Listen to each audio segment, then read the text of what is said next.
confesso que era meu sonho rever a fazenda onde me criei. Não via chegar o momento de abraçar de novo meu querido povo que um dia eu deixei.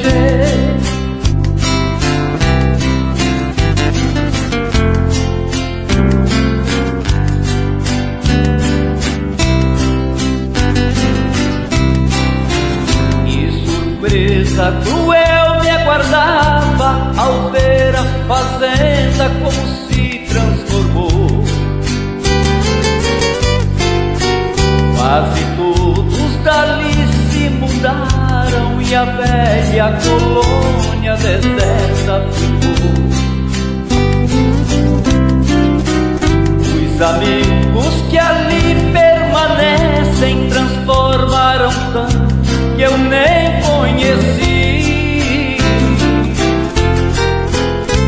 E eles não me conheceram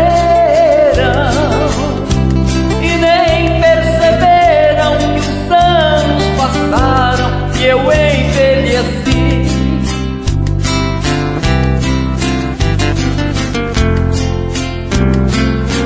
Minha velha porteira,